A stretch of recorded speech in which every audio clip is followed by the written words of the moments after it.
How Coyote brought fire to the animal people. Adapted from a Native American myth.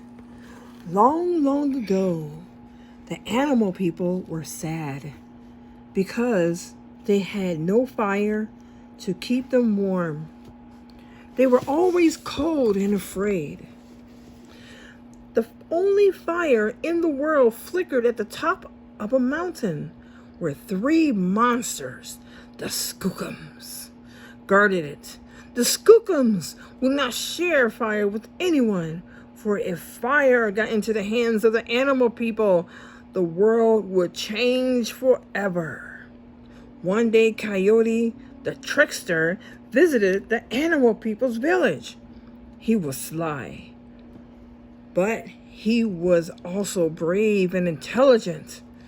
His arrival made the animal people feel hopeful.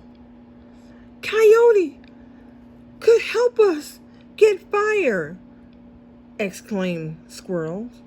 Coyote might trick us instead, warned antelope.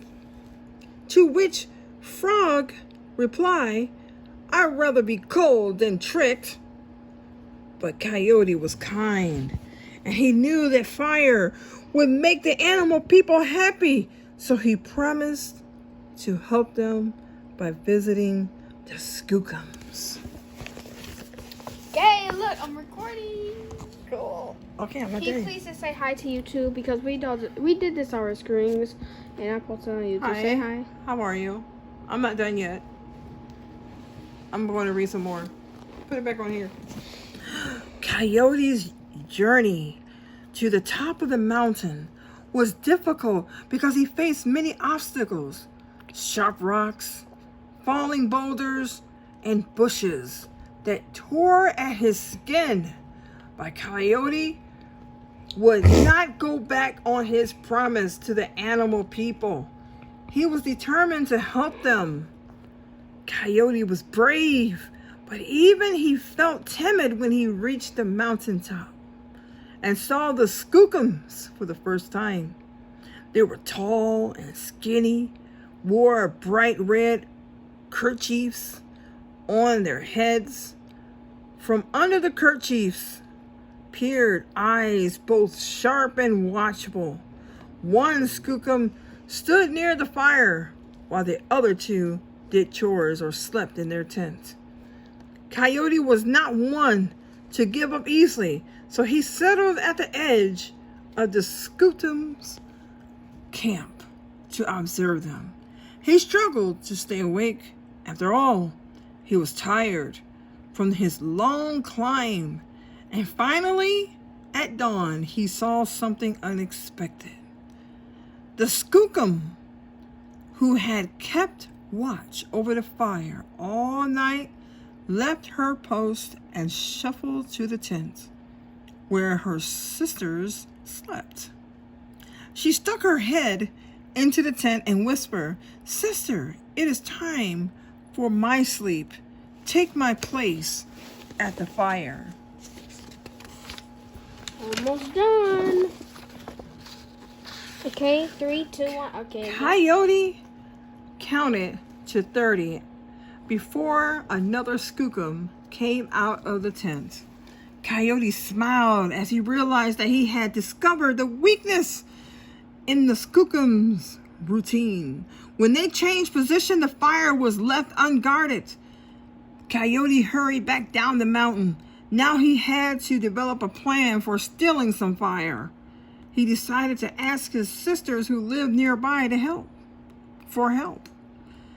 Please help me keep my promise to the animal people, Coyote said. His three sisters were not sympathetic, and they frowned at Coyote. If we give you a plan, you will always say that you thought of it yourself, they replied. First, Coyote begged, and then he got angry. When anger did not work, he threatened them. He said he would use his special powers to cause lightning to strike and hail to fall. His sisters yelped in fear because they did not like the sound of thunder or the sharpness of hail. "All right," they cried.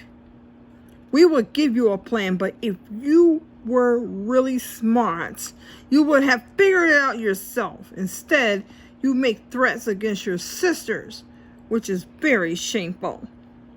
The sisters spoke to one another quietly for a few moments and then presented Coyote with a wonderful plan. Coyote laughed to himself as he trotted back to the animal people. The plan was brilliant, and he gave himself the credit of having thought of it. "So clever am I," he thought. Back at the village, Coyote presented the plan. Then listened impatiently as the animal people argued about whether it would work. Coyote explained, "Friends, of course the plan will succeed. Each of you, antelope, fox, cougar, squirrel, and frog, has a specific role to play." The animals, excited by Coyote's words, agreed to the plan.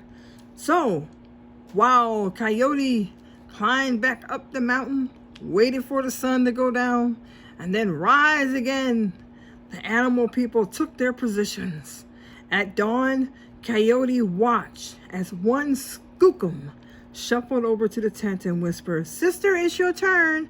Coyote sprang in action. He dashed from hiding place to the fire and seized the burning ember before racing away. A moment later, he heard a pounding of the skookum's feet and their shrieking voices as they ran after him. Coyote tore at the ground with his paws, kicking up dirt and rocks. He had stayed ahead of the skookums until he reached his destination. Moments later, Coyote gets Cougar, and he passes off the burning ember to the big cat. And then the cougar grabs it and then leaped into the bushes. He ran so fast he thought his heart would burst, but he finally reached Fox. Fox then took the glowing ember from the cougar and charged through the undergrowth. Squirrel squeaked over here and he grabbed the dying ember from the fox. He skittered up a tall tree. He could hear the skookums shrieking as they ran along the forest floor. Next, Antelope took the ember, which was now barely a glowing coal, and ran to the last animal to the chain, Frog. Frog swallowed the coal and swarmed across the pond. He had to protect it somehow, so he spit the coal into a piece of wood. Now the fire was gone. The coal had burnt out. The skookums shook the piece of wood with rage, but there was no getting fire back. The angry skookums retreated back up to the mountain to protect what was left of the fire. After Coyote caught his breath, he showed the animal people how to get fire out of wood, just as his sisters had told him, by rubbing two sticks together. Then he showed them how to build a tiny ember into a roaring blaze. He explained how to feed a fire and keep it from going out. From that time on, the animal people were able to stay warm and cook their food. They were happier than they had ever been before. Say hi. Say The bye. end. Say bye to all the people. Bye, everyone. I hope you enjoyed the story. My name is Valerie Smith.